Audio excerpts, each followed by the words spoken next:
You're listening to the AFTERBUZZ TV network, now the largest new media platform on the web, and your #1 source for after-show entertainment. Very good, Chief Johnson.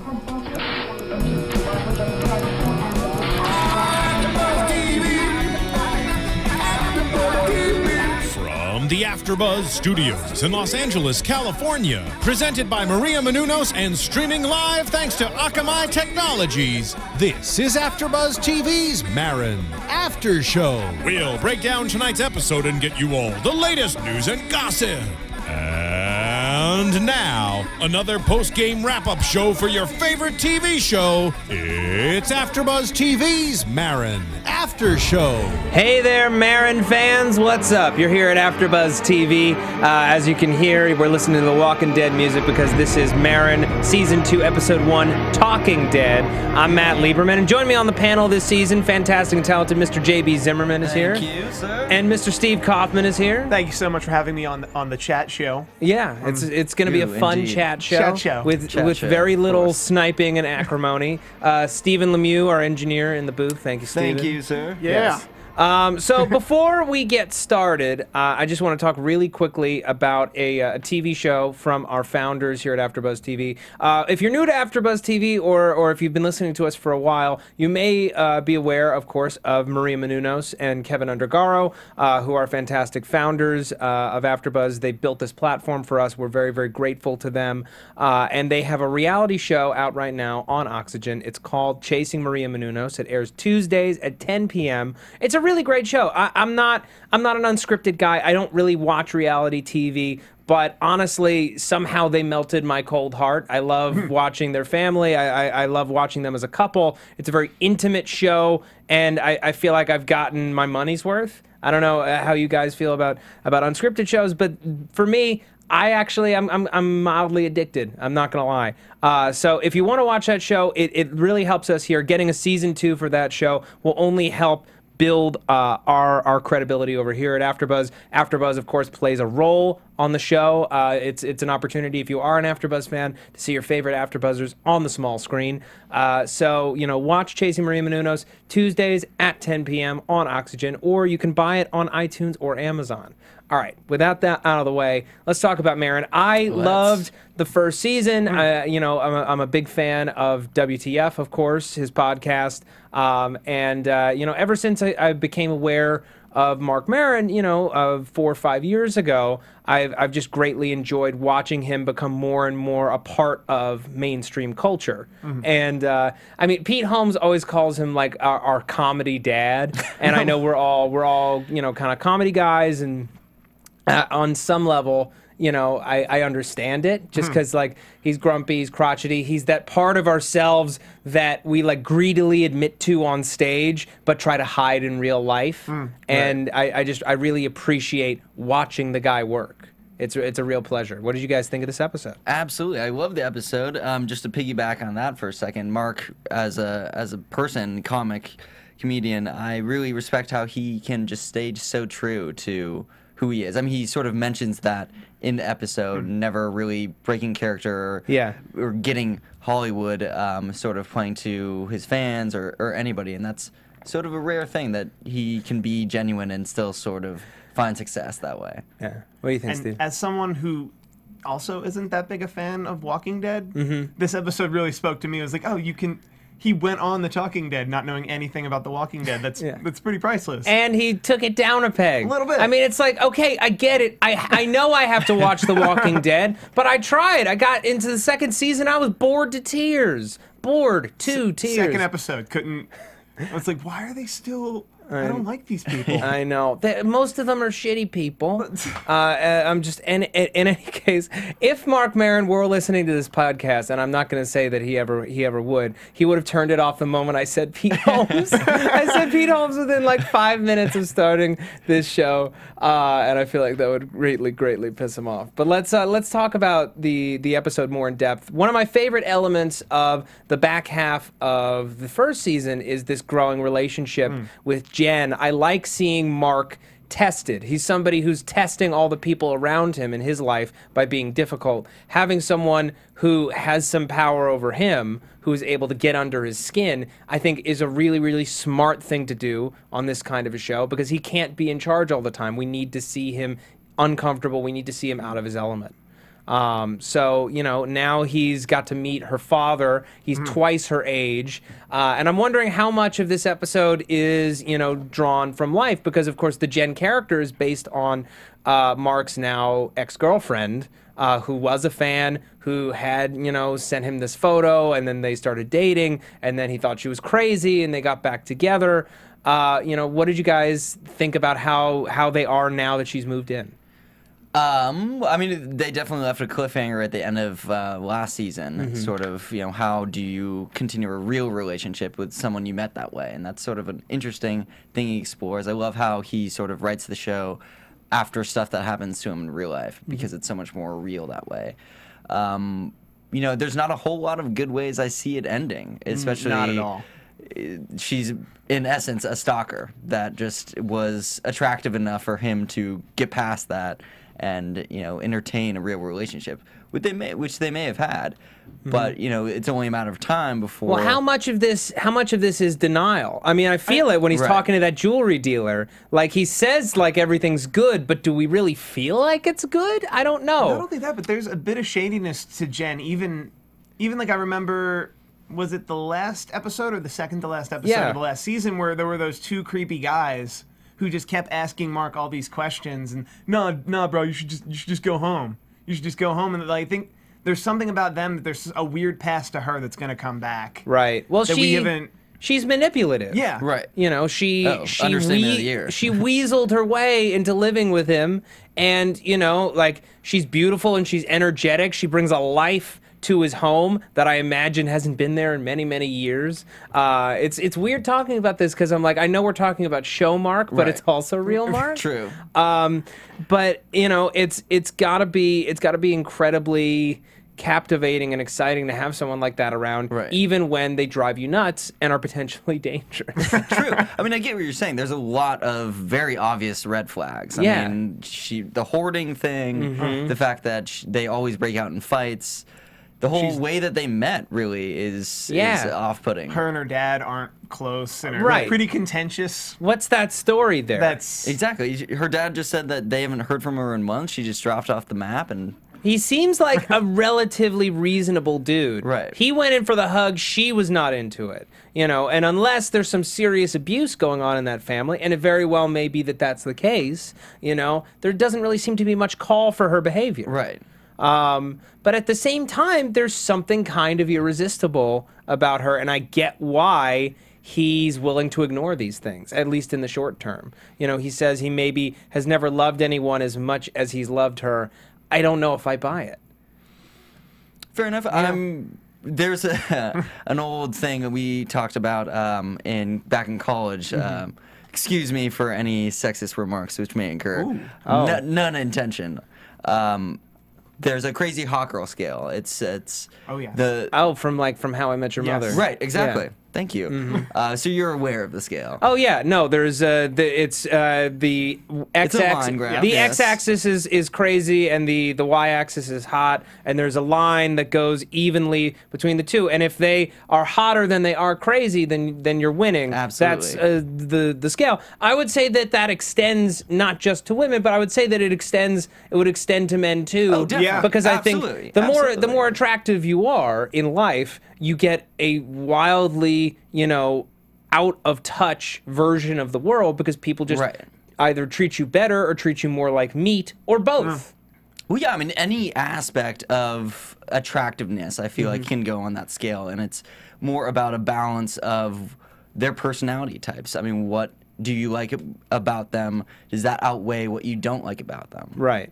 Well, Jen has a problem with Marc right now, because he has been using her in his material and talking about her in radio appearances. He was up in Seattle, and he talked about, you know, how messy she is, and his fans or his haters are treating her like garbage. Right. She's not happy about it. I related to this because I'm a host on a YouTube network.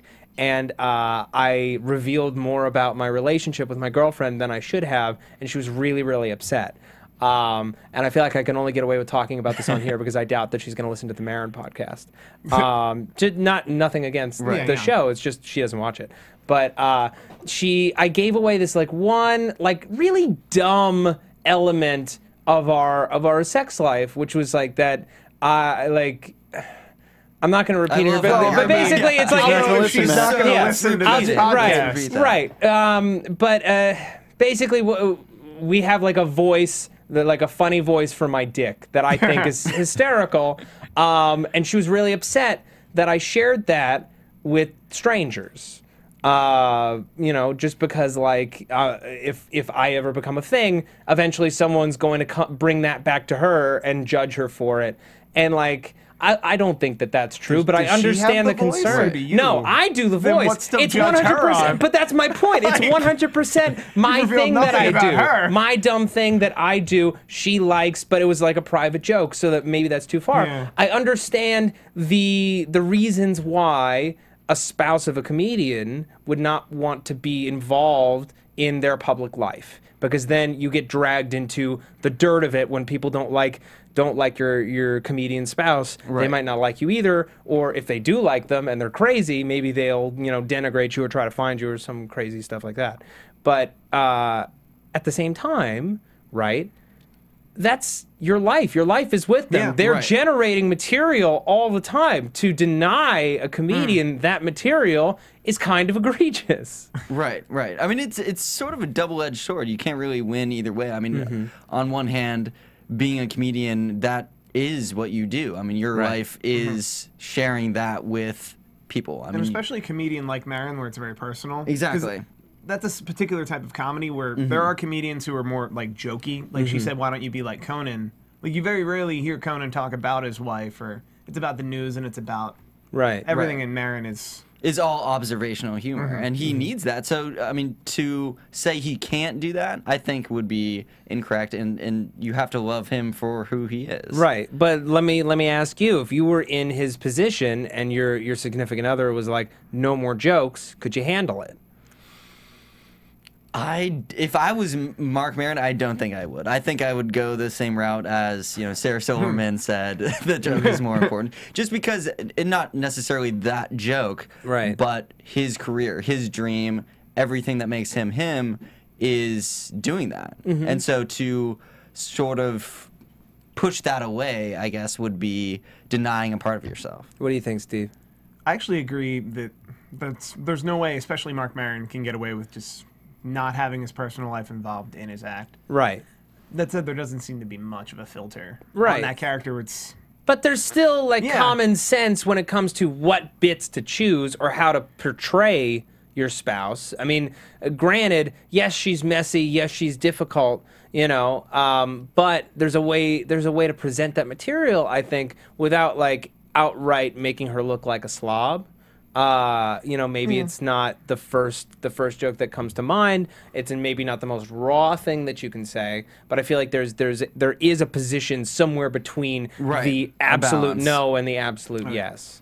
But in any case, he's dealing with that. He's got her father coming, and he's essentially the same age as Marc. He's 4 months older than Marc, which has got to be so disturbing, and you have to feel like you have to feel like a scumbag on some level, to know that oh man, I could have a daughter his age, and if she was dating me, I would be furious.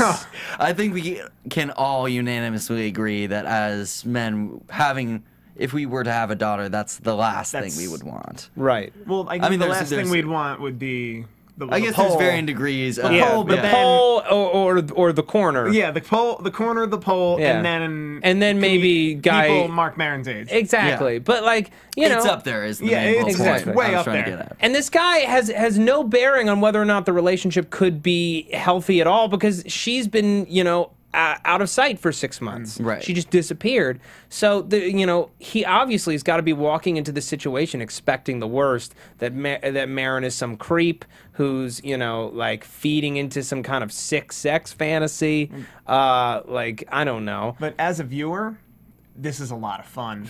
Oh, yeah. Especially, like, knowing from go, like, this is going to end terribly. I'm excited. Definitely. Yeah. Plus, just the character that Jen is. I mean, she just fuels the fire with that. She told her dad straight, like, point blank that she just had sex with Marc. Exactly, and then was going to smoke a cigarette. Right? Like, right after. It's I like, was expecting him to find her underwear somewhere, but I feel like that was way worse. Yeah. It was just like, hey, Dad, I just had sex, and I'm going to go have a cigarette. Deal with it. And sit at a table with that guy. Yeah. Right. You already have issues with. While he slowly eats his peas. Yeah, one by one. Terrible. Okay, before we move on, I just want to talk really quickly about iTunes. Folks, thank you so much for downloading this podcast, listening, streaming, watching. You're all the greatest. Here at AfterBuzz TV, we put out over 70 hours of free content a week. It's a crazy amount of free content. We do our very, very best to give you the finest after-show programming that you could possibly ask for. What could we possibly ask for in return? I'll tell you. It doesn't take more than a second. It doesn't cost a dime. Go to iTunes, rate, review the podcast. It really, really legitimately helps the cause. It's how our network gets sponsors, which is what keeps the doors open, keeps the lights on. Exactly. And it's how Maron got his show. It's how circle back to that. Right? Oh, yes. It works, people. Yeah, it's fan support leads to, business support, and then, like the more sponsors we get, the better an experience we can provide for you. I can't think of another podcast network that offers both video and audio with this wide variety of shows, but we're constantly trying to upgrade, constantly trying to make our shows better and better and better. So rate, review the show. It's how we get guests. It's how we get sponsors. We deeply appreciate your support. Okay. Now, before we get into The Talking Dead, and I really want to, especially as someone who does a lot of after shows and is so very, very aware of The Talking Dead, I want to talk real quick about this Sarah Silverman podcast segment. It's one of my favorite parts of the show. Right. It is a show about him doing a podcast, and as a fan of the podcast, then getting these little podcast snippets is always fun, and seeing Marc and Sarah paired together was a real treat.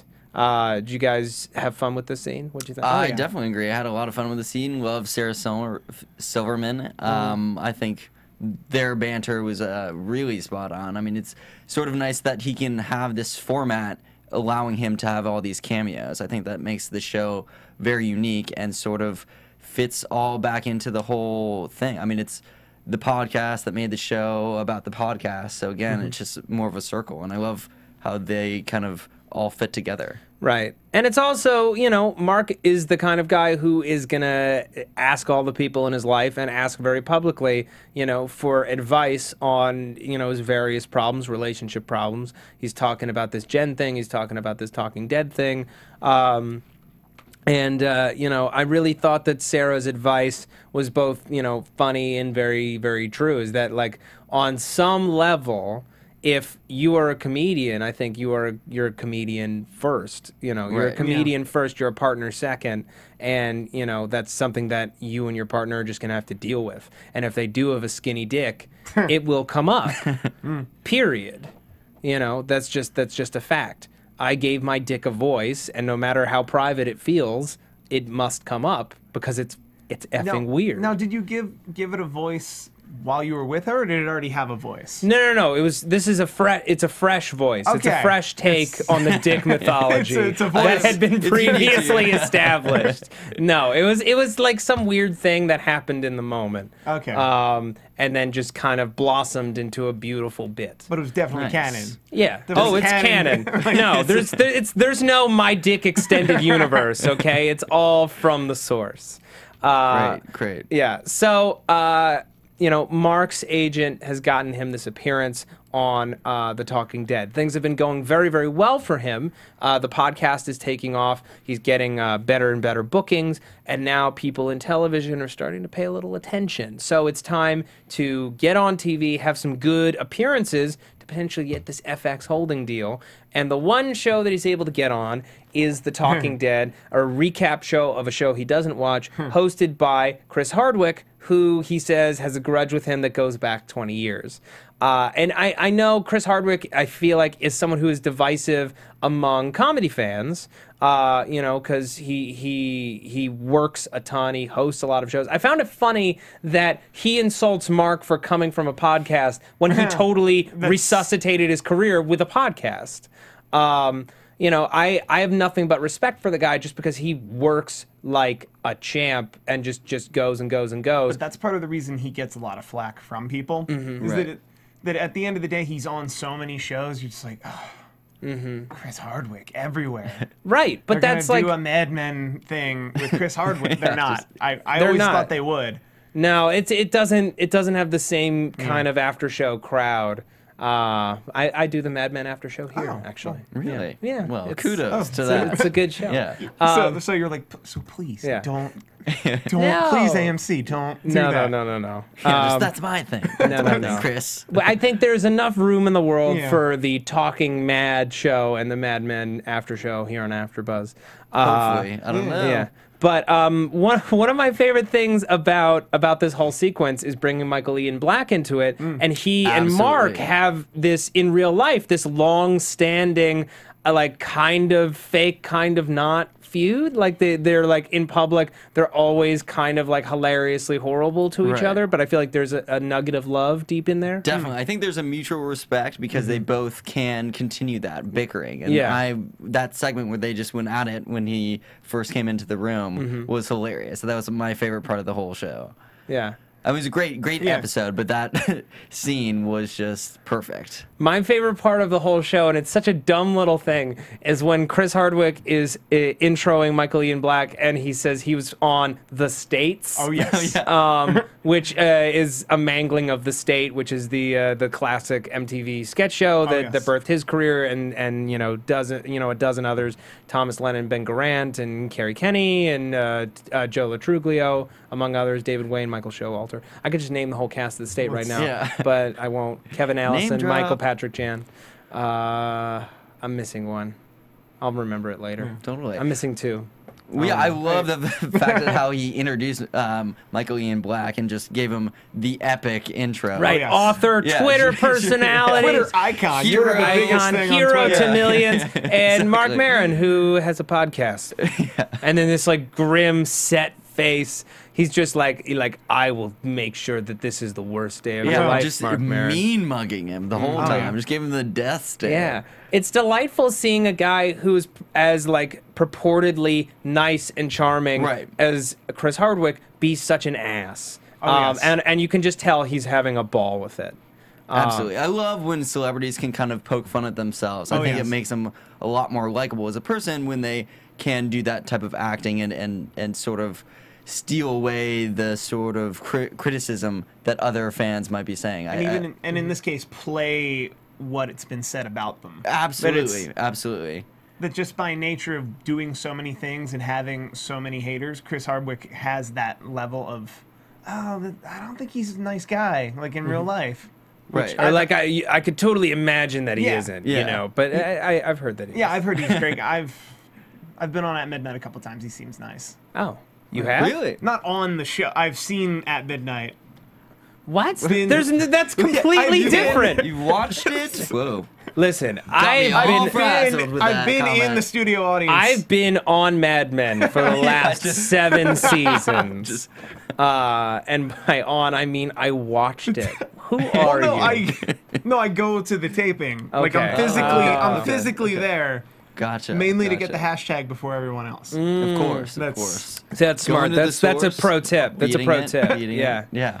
Exactly. Hashtag wars are addictive. So if you follow me at Steve Kaufmann, I do at least 30 of those a night. Oh man. So keep that in mind before you follow me. Okay. Of course. Now here's the thing, right? He's on this show. He thinks that he can get away with not having to learn anything about The Walking Dead and realizes at the last second he only has 24 hours to marathon 4 seasons of a show, which is impossible. In doing like all these after shows, sometimes I'll get invited to do one and I'll just have to mainline the whole series, you know, over a weekend to get there, to get it done, because the fans know if you don't know. Absolutely. And they're making all these insidery references. There's no way that he can keep up. He doesn't even care about this show, let alone, like, you know, remember little details and, like, you know, come up with little character-specific jokes. Definitely. And as a after show, I feel like we have the responsibility to be as update as the fans. I mean, if a fan knows more than we know, we're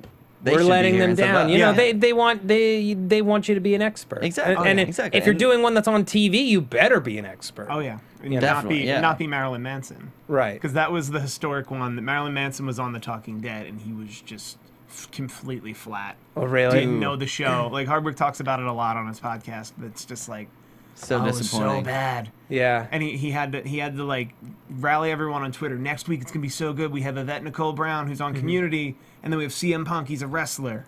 We have a Community cast member and a wrestler. It's gonna be the best Talking Dead ever. Because that's his equation, I guess. I guess. Interesting combo, but It's a diverse combo. Those are all great talkers and good people. Yeah. I'd imagine. Yeah. I know nothing about CM Punk, so I can't give a fair rating. He's a funny guy. Okay. Well-spoken guy. But in any case, Mark gets put in a corner. He gets cornered as we know that he's going to be. Of course, how does he get out? He takes the easy way out and he starts making the comments about his girlfriend, who of course is listening, who of course is watching, you big dummy. And she texts him, "Stop talking about me." Which he answers. Right. Yeah. He's checking his phone on live television. You know, no, you're fine. Don't do that. Don't do that. You know, he's making all these huge mistakes, and then she calls into the studio. Massive red flag. Okay, I don't even know that they take callers on the Talking Dead. They do. They do take callers. They do take callers. Okay, yes. so they. But the fact that she got through, I feel like there should be a screening process. But oh no, they didn't seem to know who it was. I think they'd know. No, True. they did. He knew before she was on. Before she came on, I'm sure once she said this is Mark's girlfriend and I'm pissed, they totally let her through because it's better television. Definitely. Yeah, and I assume that the producers at least are on Chris Hardwick's team, and yeah, they don't care about Mark's They're well-being. like, let's get this guy. Yeah.